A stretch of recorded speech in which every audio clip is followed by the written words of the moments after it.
విఘ్నాలు తొలగాలని వినాయకుడిని పూజిస్తారు. బంగారం కొనాలంటే పెద్ద విఘ్నం అధిక తరుగే. మీ లలిత జ్యువెలరీలో తక్కువ తరుగు. బంగారు నగలు తరుగులో 1% తగ్గింపు. వజ్రాభరణాలు క్యారెట్ కు 5,000 తగ్గింపు. నమస్తే గురుగారు. నమస్కారం అండి. గురుగారు, ఇప్పుడు అక్టోబర్ మాసంలో కన్యా రాశి వాళ్ళకి ఏ విధంగా ఉండబోతుంది? తప్పకుండా అమ్మ. ఓం శ్రీ గురుభ్యో నమః.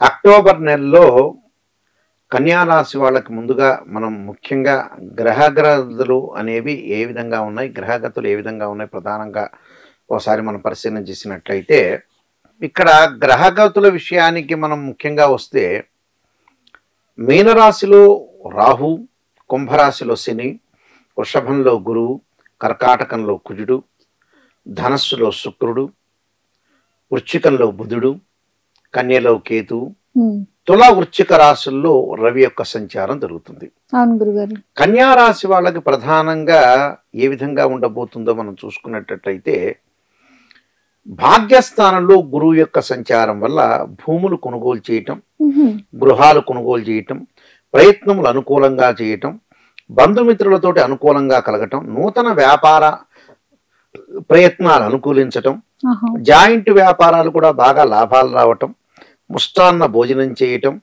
విలువైన ఆభరణాలు ధరించటం, శుచిగా ఉండటం, వస్త్రాలు ధరించటం, సంఘంలో కీర్తి ప్రశ్నలు బాగా పెరుగుతుంటాయి. అంటే ఈ రాశి వాళ్ళకి చాలా అనుకూలంగా ఉంటుందని అర్థం.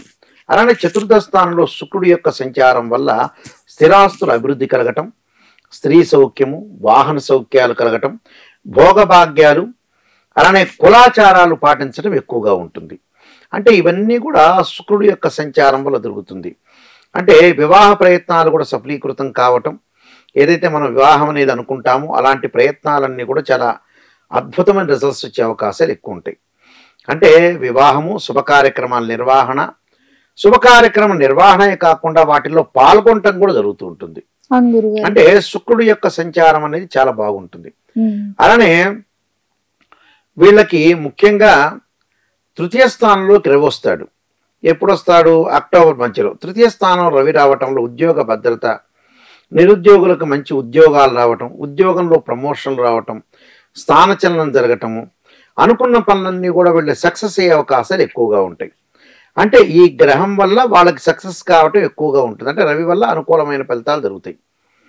వాళ్ళకి అనుకున్న ప్రయత్నాలతో పాటు ఇష్టకామ్య సిద్ధిరస్తు, అంటే ఏదైతే కామ్యం అనేది, కోరిక అనేది ఉంటుందో అది ఉండటం, ధైర్యం బాగా పెరగటం, గౌరవ మర్యాదలు లభిస్తాయి.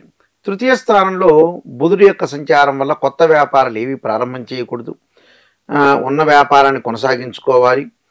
పార్ట్నర్షిప్ వ్యాపారం గతంలో చేస్తున్నవి కంటిన్యూ చేసుకోవచ్చు, కానీ నూతనంగా ఆ వ్యాపార విషయంలో కొద్ది జాగ్రత్తగా ఉండటం, మెళకువలు కొన్ని తెలుసుకోవటం చాలా మంచిది.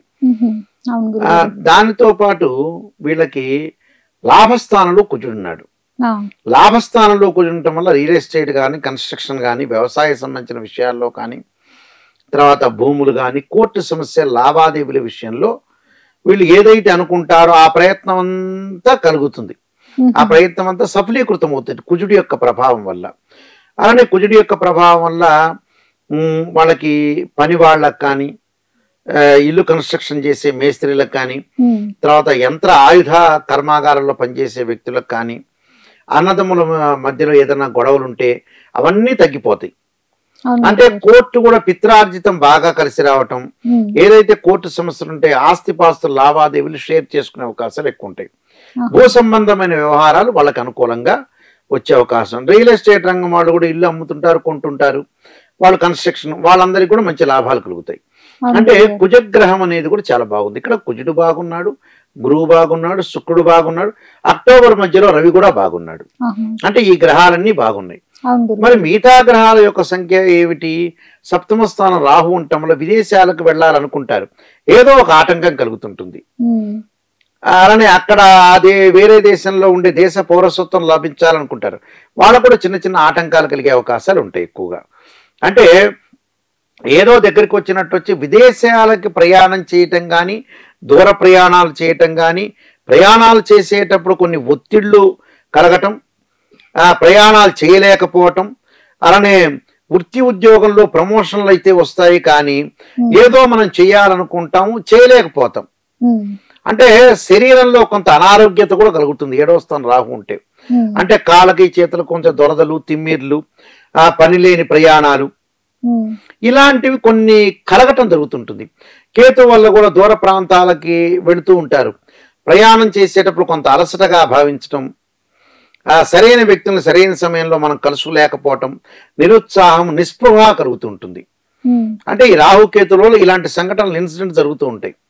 మరి శని యొక్క ప్రభావం ఏ విధంగా ఉంటుంది ఈ రాశి వాళ్ళకి ముఖ్యంగా అని చూస్తే, శని యొక్క ప్రభావం షష్టమంలో శని యొక్క సంచారం, అది వక్రగతిలో ఉంది కాబట్టి స్థానచలనం జరుగుతుంటుంది.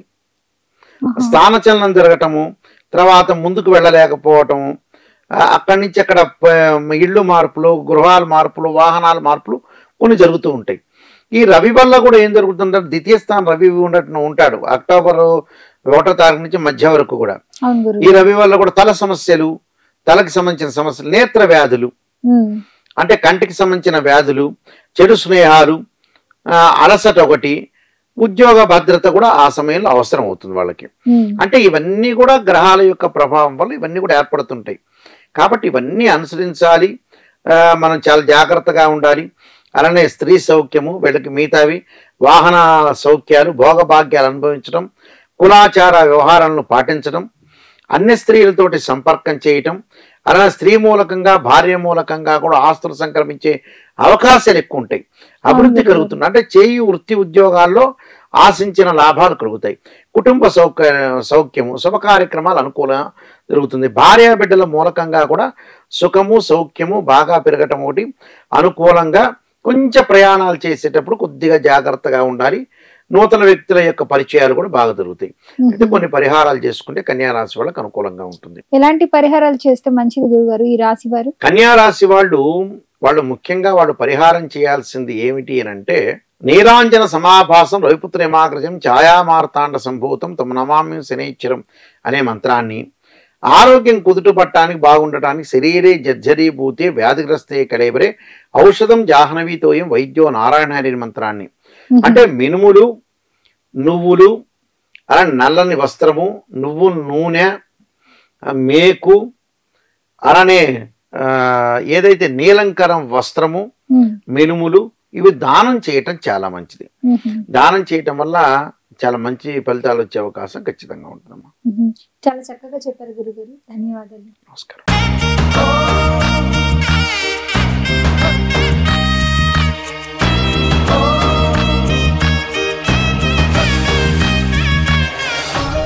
విఘ్నాలు తొలగాలని వినాయకుడిని పూజిస్తాం. బంగారం కొనాలంటే పెద్ద విఘ్నం అధిక తరుగే. మీ లలిత జ్యువెలరీలో అది లేదు. మార్కెట్లోనే తక్కువ తరుగు. వినాయకుడి కటాక్షంతో అందరింట్లో బంగారం, వజ్రం, వెండి నిండాలి. బంగారు నగలు తరుగులో 1% తగ్గింపు. వజ్రాభరణాలు క్యారెట్కు 5,000 తగ్గింపు.